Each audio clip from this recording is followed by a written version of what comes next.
he was already happy to get top 8 here. So getting to loser semis, you know, you got to walk away from that feeling pretty good. The thing is, though, he wanted the win. You get this far into a bracket like this with this much riding on the line, you don't want to settle for 4th. He didn't just want to win on the Buzz. He didn't just want to win on the rest of the house crew. He wanted to win, defend the North. Yeah, that's the mentality that honestly pushes a lot of, especially the younger players, pushes them so far ahead. You know, a lot of people, especially when they're younger, they can be happy with like, you know, like, oh, I'm good at this game now, I can beat all my friends.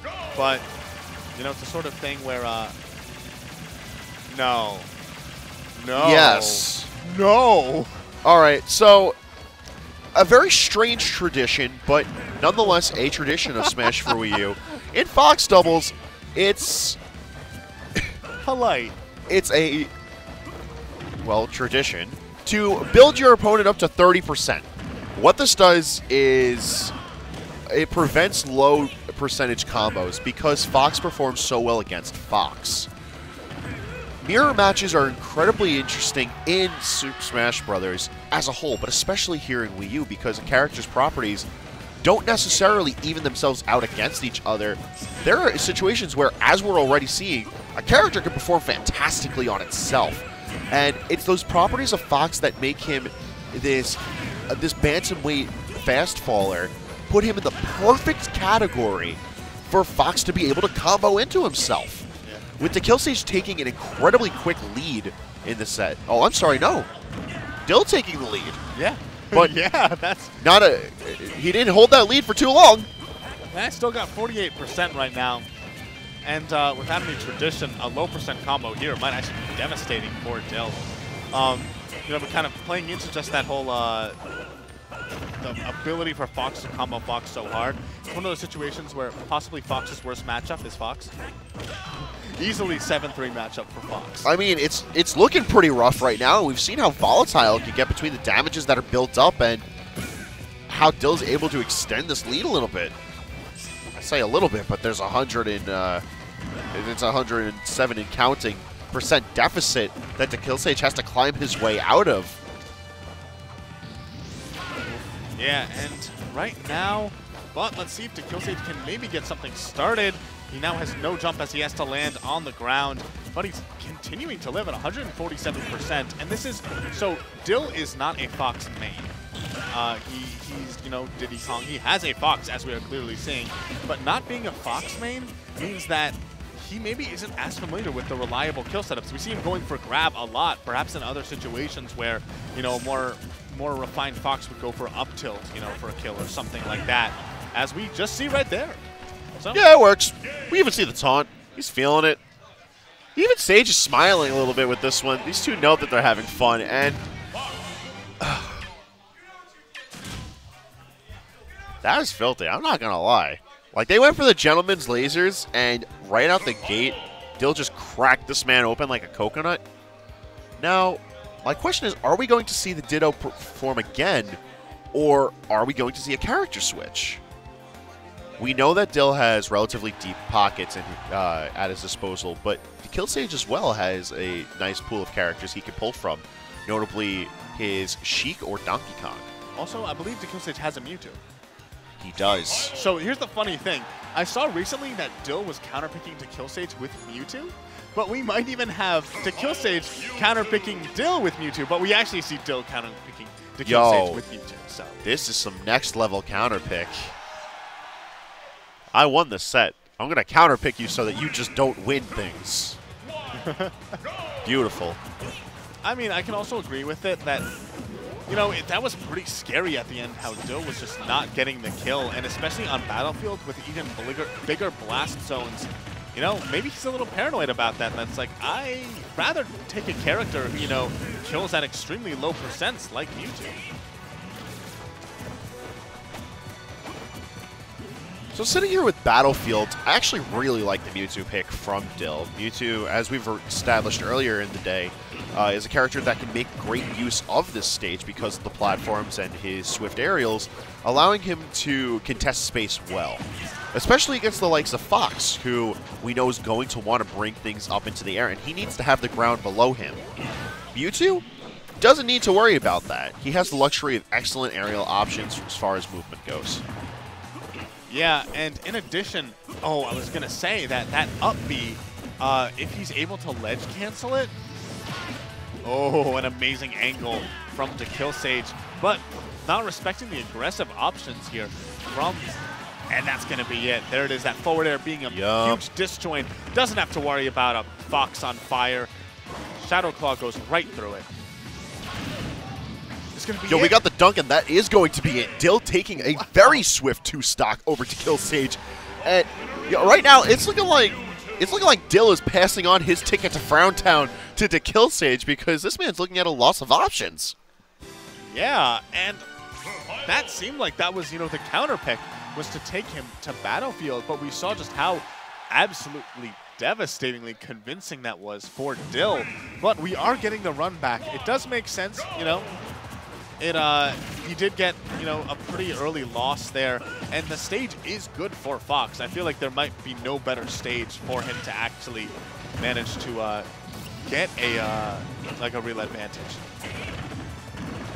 We just need to see him make a lot more dynamic of a entry into this game 3. We're already seeing that with percentages built up heavily into dekillsage's favors starting out early. However, he needs to maintain that percentage lead. He needs to keep the pressure on, and he needs to make sure that Dill doesn't have any of these options to get away from him. Yeah, and as we're seeing, dekillsage also kind of having a hard time with Dill off stage, but there it is. He reads that air dodge. Even though Mewtwo has that air dodge where he disappears, Sage just recognized where he was going to be, throws out that back air, and that's a pretty darn early stock. Let's see if he's able to continue a lead. Oh, I think he might have wanted actually fair footstool, but instead goes for the multi-jab there. One way or the other, dekillsage is maintaining this lead, but he does need to build up more percentage, and that was an incredibly dangerous situation. The up smash almost scooping up dekillsage and ending out the stock before it really had a chance to shine. I believe it actually had to do with when I think Fox shrinks his hurt box just a little bit when he does up tilt, and that's why he was able to just narrowly dodge it. But right there, we see Dill evening it up. Ooh. There's about 30% separating these two, but we've seen that once dekillsage ends up off stage, Dill is shown to be really consistent, especially with this Mewtwo at just edge guarding the absolute, edge guarding him. I had a pun in mind, but I'm not gonna use it. Puns are gross. Puns are really gross.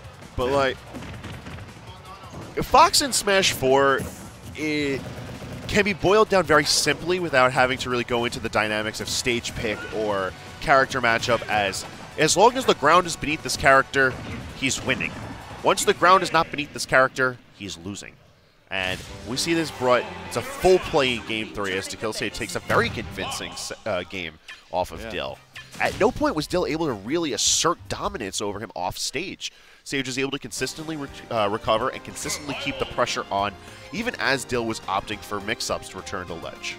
It's funny. We've actually seen quite a lot now from dekillsage where we saw against Dabuz also where at the beginning he was getting edge guarded super hard, and by the end he had the mix-ups. He actually had the adaptation to change up how he was recovering to all of a sudden, the opponent was having a lot of trouble with it.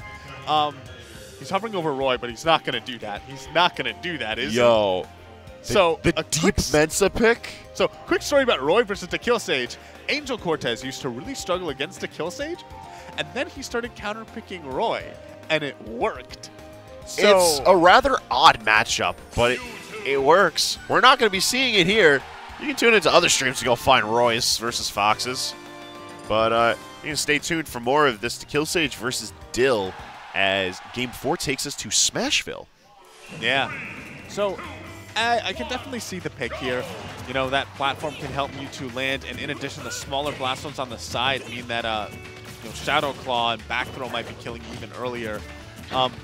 But in addition, just going off the fact that it seems like now that Dill is having a lot harder time actually punishing dekillsage's recovery, something we saw from Dabuz earlier was he stopped trying to throw him off stage and instead tried to go for juggles. So we might actually see, it'd be pretty Mensa if Dill did something similar where instead of trying to get him off stage, tried to get him above him and continuously just juggle the heck out of him. Although dekillsage landing with these down airs is a very interesting option that is rather unconventional in this matchup. We had mentioned earlier how the down air works into the Fox game plan and how it's more of a recent development for the Fox meta. However, to outstretch onto Mewtwo and take advantage of the fact that this character is very large, despite how light he is and how well he's able to maneuver in the air, just catching him out with these little touches helps to interrupt whatever type of approach that Dill is looking to force onto him. Yeah, and dekillsage, despite being down 2-0, looks like if he evens up the stock, which he does, looking to bring this app back into a 2-2 set. But before he does, you know, he needs to make sure that he nets out this next stock on Dill. We've shown that Dill actually, maybe not the most clutch player, but he definitely has that capability, especially if dekillsage starts to sleep on him, which when you have a lead, sometimes you start to do. Look at that. Look at that. Yo, he had such a lead. The call out. The one proper read from Dill. People don't talk about how insane Disable is. Yeah, maybe it's not, you know, as versatile as, say, Witch Time, but it is honestly just as lethal. That's because raw Disable is a yucky option that should never work. It's a terribly laggy projectile, and Mewtwo does have certain setups to be able to get Disable comfortably through a combo and connecting into the up smash, as we saw how Dill finished off that stock. But when used raw, it can be devastating to punish against Mewtwo. The fact that it goes unpunished is disastrous. Well, right there, it was really smart because he did that fade back, and as soon as dekillsage landed on the ground facing him with that lag, he managed to get the disable. And right now, despite a lead in percentage for dekillsage, yeah, Dill's combo game with Mewtwo is still very strong, and the overall potential, yeah, he wanted the footstool there, but doesn't quite get it. But, you know, back throw might become a factor soon for Mewtwo. Up throw will become a factor also. So dekillsage has to not let this run away from him. He had a really clear shot of bringing this to Game 5, but if Dill actually does manage to bring this back, you know, he's the one who's going to be going to Grand Finals. Amazing, though. He's going to have to fight one more game for it as dekillsage brings us into Game 5 of Losers Finals to see if it's which member of House is going to be fighting off against Dabuz. Yep. And we're moving on to Game 5 here now. Again, Dill, it does have counter pick. That's one of the advantages of being up 2-0 against someone. But we found that even on his counter pick, dekillsage has sort of found his comfort zone, and he's really playing, just abusing his strengths, taking advantage of every opening that Dill gives him, and also just overall, like, dekillsage's disadvantage state has improved so much over the course of even this one set. It's so much harder now, it seems like, for Dill to just extend these combos, actually. Like, you know, he'll get the down tilt up air, down tilt forward air, the true stuff. And then once dekillsage, even if he's in, like, on ledge or in a bad position, it seems like he's doing a pretty good job of just, like, not letting Dill snowball. You make up a good point that as the set goes on longer and longer, Sage has been getting more comfortable with what he needs to do with Fox.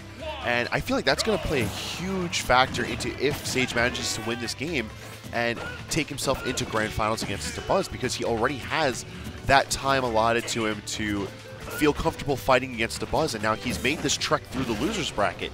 He needs to figure out what he's going to do, you know, moving forward, but he has to win this game against Dill first. Having already taken the percentage lead and just trying to keep Dill at the ledge, I like this option, but the platform says otherwise. Yeah, but if there's one thing you don't want to do, it's get ahead of yourself. dekillsage cannot be thinking about, what am I going to do against Dabuz? Because he's not at Dabuz yet. You know, that's something that a lot of players actually can struggle with, that mentality of, you know, already thinking about, like, what am I going to do round 7 of bracket? You know, you got to play the person right in front of you. And right now, Dill actually showing a little bit more of a dominance there. He manages to cover all those options, getting the dash attack to keep dekillsage off stage, and without a jump, he's forced to side B, and it's right into Dill's waiting claws. And once again, we see how the linearity of Fox's recovery just continues to make this character struggle off stage, especially against the prowess of Mewtwo. He gets that situation, and then that's that. Percentage builds up, and the danger zone grows further and further. But don't count dekillsage out just yet. I say as Dill manages to put on a little bit more pressure, build up a little bit more percentage, and he can't overextend right now. This is a rather dangerous situation for both of these players. Oh yeah, ooh, gets that trump finally. Oh, but he doesn't respect the side B going on stage. That time he does. That was the no mix-up, but it actually, it's dekillsage reading it that time. Gets the jump to back air, and it's just not looking so bad for him. Despite the fact that he's down by about 50%, we know just how devastating dekillsage's combos are and how quickly he can make that sort of ground up. Beautiful stuff with the tomahawks. When you see people who start like landing tomahawk grabs in a set, that's when they start to have figured out their opponent. It's like such a message when just players start going for that. Oh, what happened? He didn't get the footstool? I thought he got the footstool, but the timing just wasn't right on it. And we see Sage manage to perfect shield the projectile coming in, and it gave him an opportunity just to break away, and that could be it, slipping away from Dill little by little. But the down smash call out is going to be allowing Dill to take the set. A fantastic read allows Ho3K Dill to move into grand finals to fight against Renegades to Buzz. That was honestly next level. Like, I didn't think that the